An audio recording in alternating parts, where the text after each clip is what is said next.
গণতন্ত্রের দেশে রাজতন্ত্রের মতোই শাসন ব্যবস্থা চলছে বক্সা টাইগার রিজার্ভ ফরেস্টের মধ্যে থাকা রাজস্ব গ্রামগুলিতে। গণতন্ত্রের দেশে রাজতন্ত্রের মতো শাসন ব্যবস্থা কথাটি শুনে আমাদের সাংবাদিকের প্রতি বিরূপ মন্তব্য হয়তো অনেকেই করবেন, তবে গণতন্ত্রের দেশে রাজতন্ত্রের মতো শাসন ব্যবস্থা চলছে এটি বলা যেতেই পারে।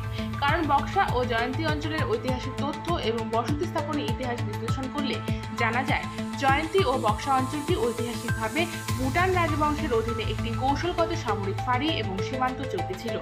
1965 সালে সিনচোলা চুক্তির মাধ্যমে ব্রিটিশরা এই অঞ্চলটি নিজেদের নিয়ন্ত্রণে নেয়। ব্রিটিশ শাসনকালে বক্সার এই গভীর অরণ্যকে রিজার্ভ ফরেস্ট বা সংরক্ষিত বন হিসেবে ঘোষণার পর বনের গাছ কাটা ও রক্ষণাবেক্ষণের কাজের জন্য রাভা, ম্যাচ এবং ডুপ্পা আদিবাসীদের এনে সেখানে ছোট ছোট বন্য গ্রাম বা ফরেস্ট ভিলেজ তৈরি করা হয়েছিল। পরবর্তীকালে জয়ন্তী নদী ও সংলগ্ন পাহাড় থেকে ডলোমাইট এবং চুনাপাথর উত্তোলনের জন্য এই অঞ্চলে ব্যবসায়িক কারণে শ্রমিক ও সাধারণ মানুষের বসতি গড়ে ওঠে। সভ্যতা ধ্বংসের মতন জয়ন্তীতেও অনেক কিছুই ধ্বংসপ্রাপ্ত হয়ে গেছে। ধ্বংসপ্রাপ্ত কিছু প্রমাণ এখনো মজুদ রয়েছে। তুলে ধরছি সেই ধ্বংস হয়ে যাওয়া ব্রিজ, রাস্তা ও চুনাপাথর, কাঠ, কমলালেবু ও অন্যান্য প্রাকৃতিক সম্পদ নিয়ে আসার জন্য যে রেলপথ তৈরি হয়েছিল, দেখব তার ছবি।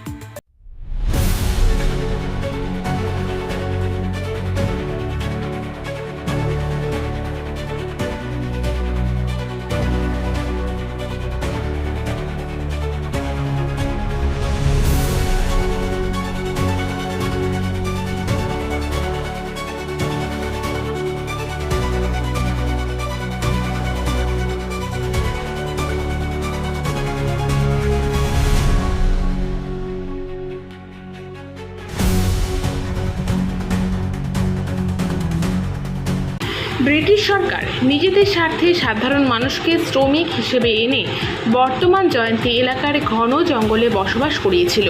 ব্রিটিশ শাসনের অবসান হলেও জঙ্গলে বসবাসকারী ভারতীয়দের জীবনযাত্রার তেমন পরিবর্তন হয়নি।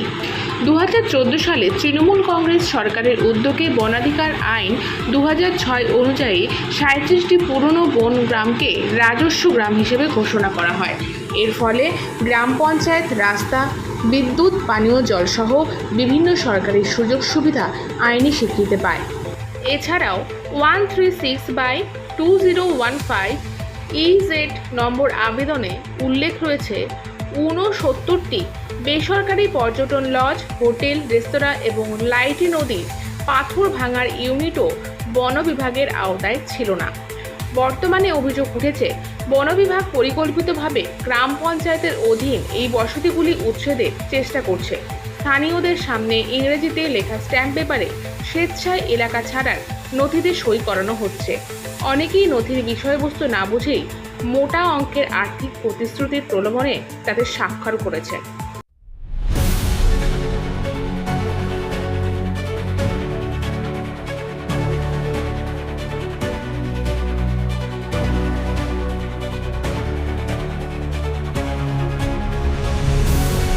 যে এলাকার মানুষ অনেকেই সঠিকভাবে বাংলা পড়তে পারে না, তাদের সামনে রাখা হয়েছে ইংরেজিতে লেখা। পশ্চিমবঙ্গ ভূমি সংস্কার আইন অনুযায়ী রায়তি সত্ত্ব অনুযায়ী ভূমি রায়ত হিসেবে ভোগ করার অনুমতি দিয়েছে রাজ্যপাল।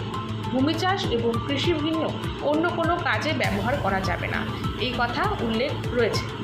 দেখব সংগৃহীত কোনো এক ব্যক্তির নামে জমির অসমাপ্ত লেখা সরকারি কাগজদাতা প্রকাশ্যে আসতে চাননি, তাই তার নাম গোপন রাখা হয়েছে।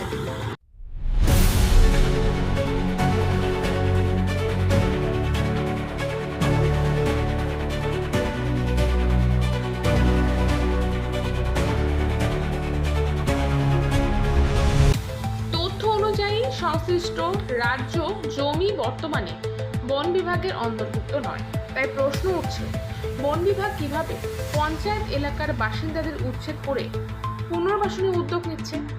অনেককেই বলা হচ্ছে এখানে টাউনশিপ হবে, কিন্তু একটি টাউনশিপে ফ্ল্যাট, স্কুল, হাসপাতাল, পার্ক, শপিং মল, উন্নত রাস্তা, বিদ্যুৎ ও জল নিষ্কাশনের মতো পূর্ণাঙ্গ পরিকাঠামো থাকার কথা। বাস্তবে দেখা যাচ্ছে বহু পরিবারে 2-3 বিঘা জমি কেটে নিয়ে সীমিত জায়গায় পুনর্বাসনের চেষ্টা চলছে।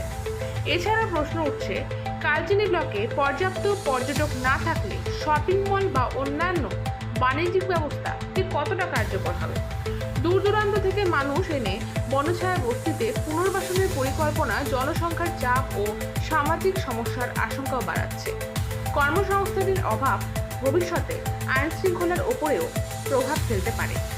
অভিযোগ রয়েছে, 15 লক্ষ টাকার সুবিধা পাওয়ার আশায় কিছু মানুষ আত্মীয় স্বজনকে এলাকার বাসিন্দা দেখিয়ে জমি এবং অর্থের সুবিধা নেওয়ার চেষ্টা করছেন এবং তাই এই পরিকল্পনাকে সমর্থনও করছেন।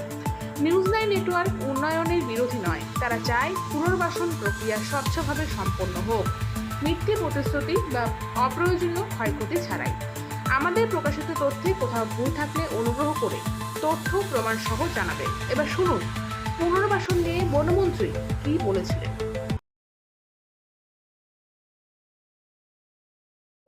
আপনারা নিজেরাই দেখতে পাচ্ছেন, চারদিকে দেখুন সবুজ সবুজ একদম পাহাড় ঘেঁষা এলাকা, স্বর্গরাজ্য। মানে হ্যাঁ, ঠিকই বলেছেন, একদম স্বর্গরাজ্য। তো এখানে যাদেরকে আমরা রিলোকেট করব জয়ন্তীদের থেকে, তাদের অনেক বড় অপশন তারা পেয়ে যাবে। তো অবশ্যই খুব ভালো জায়গা। এবং আমার একটু ডাউট ছিল যে তাদেরকে রিলোকেট করা হবে, যদি জায়গার ভালো না হয় তাহলে তাদের উপরে অন্যায় করা হবে। কিন্তু এখানে এসে পরিবেশ পরিস্থিতি দেখে আমার মাইন্ডটা চেঞ্জ হয়ে গেছে। তো আমরা এটাকে একটা পাইলট প্রজেক্ট করতে যাচ্ছি। ডিটেলস 3D অ্যানিমেশন হিসাবে আমরা শো করাবো। এটা জনগণ জানবে, বাংলার মানুষ দেখবে, ইন্ডিয়ার মানুষ দেখবে যে এখানকার গভর্নমেন্ট কি করে তাদেরকে রিলোকেট করছে। কি কি থাকতে পারে এর মধ্যে? ইকো পার্ক, একটা টাউনশিপে, আধুনিক টাউনশিপে যা যা দরকার কম বেশি আমরা সবটাই প্রোভাইড করার চেষ্টা করব, যাতে ট্যুরিজমটাও তাদের কাছে একটা অপশন থাকে। এখানে সে যেহেতু একদম সাইডে, সেই ধরনের কোনো বাধা ধরা কোনো নিয়ম নেই, কিছুই নেই। আর জয়ন্তী এলাকার বাসিন্দারা তারা জানে ট্যুরিজমটা, তারা অবশ্যই সেটা আয়ত্ত করে নেবে। এটা সত্যিই খুব ভালো লাগছে যে এত সুন্দর জায়গা তারা আসতে পারছে। কারণ আমার সরকার অবশ্যই তাদের জন্য যতটুকু বেসিক নিডসগুলো আছে সেটা ফুলফিল করবে। আমাদের এখানকার MLA IMS তিনি তো আছেন, আমিও আছি, MP সাহেবও আছেন। যদি কথা খামতি থেকে থাকে আমরা এসে সেটা পূরণ করে দেবো। দাদা, জয়ন্তীর জন্য কতটা জমি প্রয়োজন পুনর্বাসনের জন্য? পর্যাপ্ত জমি কি রয়েছে এখানে? পর্যাপ্ত আছে, ধাপে ধাপে আছে, কিছু কিছু জায়গায় আছে, কথা হয়তো 21 কথা বাকিটুকু আছে। সবটাই যতটুকু দরকার সবটাই আমাদের এখানে জমি আছে। আপনাদেরকেও বলবো, আপনারা যে হোমস্টেগুলো আছে সেখানে নিজেদের এসে পরিবার সাথে আসবেন, দেখবেন, সত্যি মনটা ভালো হয়ে যাবে। এখানে কি হোম ট্যুরিজমের একটা নতুন দিগন্ত খোলা যেতে পারে? অবশ্যই। যে পরিস্থিতি আছে এখানকার, আমরা যদি এই যে এলাকাটাকে একটু ব্যবহার করি, এই এলাকাটাকে একটু নিজের মতো সাজিয়ে নিই, তাহলে মানুষ আসবে। মানুষ শান্তি চায়, মানুষ প্রাকৃতিক সৌন্দর্য উপভোগ করতে চায়, একটু ভালো পরিবেশ চায়। এখানে সব রসুদই এখানে আছে। তো আমরা এটাকে পাইলট প্রজেক্ট হিসাবেই দাঁড় করতে চাইছি। ওয়ার্সের সুইজারল্যান্ড বলা যায়। এখন যা শুরু হয়েছে, তবে আমরা সেই পর্যায়ে নিয়ে যাব। হ্যাঁ, দাদা, স্কুল আর একটা কর্মসংস্থানের দাবি ছিল এখানে বাসিন্দাদের, সেটা নিয়ে কিছু বলবেন? স্কুল, অঙ্গনওয়াড়ি কেন্দ্র বা ইকো পার্ক ইত্যাদিগুলো সব প্রকল্পগুলোই আছে। আর মনে রাখবেন, এখানে প্রচুর লোক, প্রায় 1000 লোকের হয়ে সমাবেশ হয়ে যাবে। তো অটোমেটিক সেখানকার ডেভেলপমেন্ট হবে, যা যা বেসিক জিনিসগুলো সবগুলো চলে আসবে। আগে অল্প কিছু ছিল, সেভাবে প্রচার আসেনি। যখন আরও এত লোক ঢুকে যাবে, প্রায় 450 ফ্যামিলি, তখন অটোমেটিক এই জায়গাটা গম করবে। আর আপনারা বলে দিয়ে যাচ্ছি, অনেকগুলো জায়গার মধ্যে এইটা একটা জায়গা হবে যেখানে টুরিস্টরা আসবে দেখতে। একটা ক্লিনেস্ট ভিলেজের মধ্যে একটা ভিলেজ করার আমরা পরিকল্পনা করছি। আগেই উল্লেখ করা হয়েছে, এখানকার বাসিন্দাদের অধিকাংশকে সরকারি একসময় এখানে বসবাসের জন্য এনেছিল। তারা স্বেচ্ছায় আসেননি। পরে বিভিন্ন অধিকার দেওয়া হলেও সেই অধিকারই আবার কেড়ে নেওয়ার প্রক্রিয়া শুরু হয়। বর্তমান সরকার তা বাস্তবায়নের উদ্যোগ নিয়েছে বলে অভিযোগ উঠছে।